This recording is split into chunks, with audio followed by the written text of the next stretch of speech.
As we navigate the ever-changing landscape of personal finance, one topic that's been on everyone's mind lately is high-yield savings accounts. With interest rates fluctuating, it's natural to wonder if these accounts are still a good idea. To answer that question, let's take a closer look at how high-yield savings accounts work. Essentially, they're savings accounts that offer a higher interest rate than traditional savings accounts, allowing you to earn more money over time. But with deposit interest rates falling, some people are wondering if these accounts are still worth it. The truth is, high-yield savings accounts can be a great option for anyone looking to maximize their emergency fund or save for a short-term goal. They are typically low-risk, liquid, and offer a competitive return on your money. However, they may not be the best choice for long-term investments or goals that are 10 years or more away. We've seen interest rates change over the years, and it's natural to wonder how often high-yield savings account rates change. The answer is that they can change frequently, depending on market conditions and the bank's policies. Some banks may raise or lower their rates in response to changes in the federal funds rate, while others may adjust their rates to stay competitive with other banks. So, are high-yield savings accounts safe? Generally, yes. They're typically insured by the FDIC or NCUA, which means your deposits are protected up to $250,000. However, it's still important to do your research and choose a reputable bank or credit union to ensure your money is secure.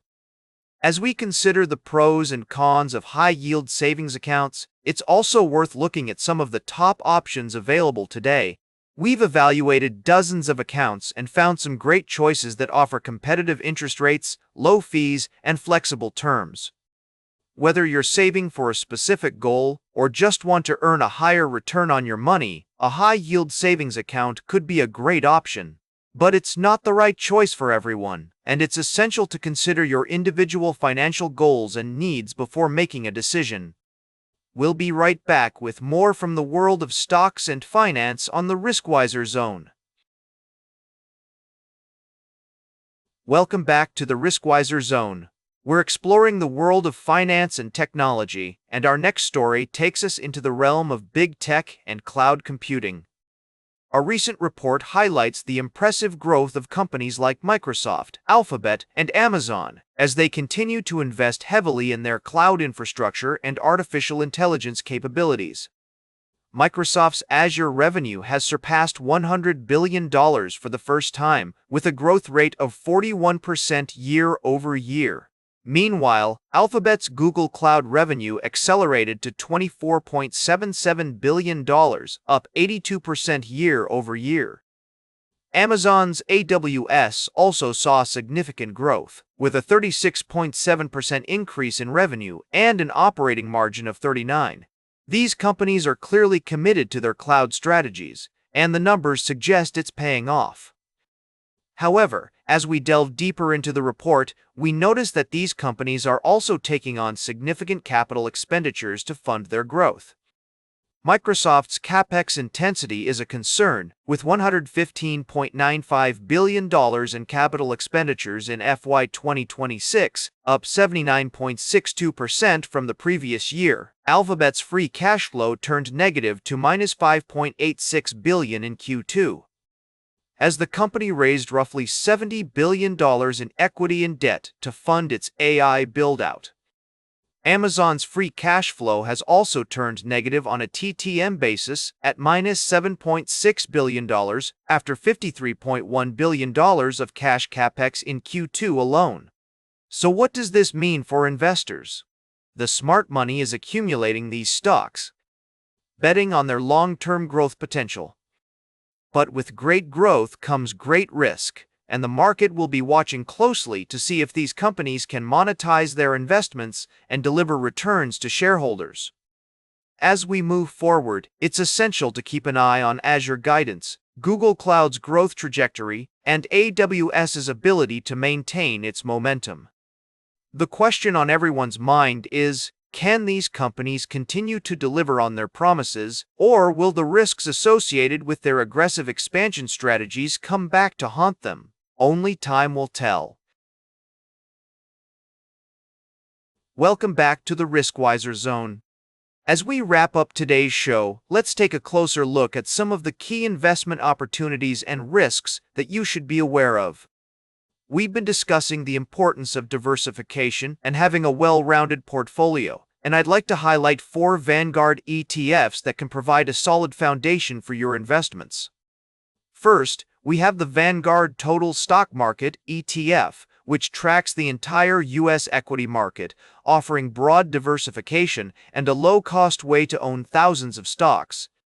Then, there's the Vanguard High Dividend Yield ETF, which focuses on large-cap dividend-paying stocks, providing a relatively stable source of income.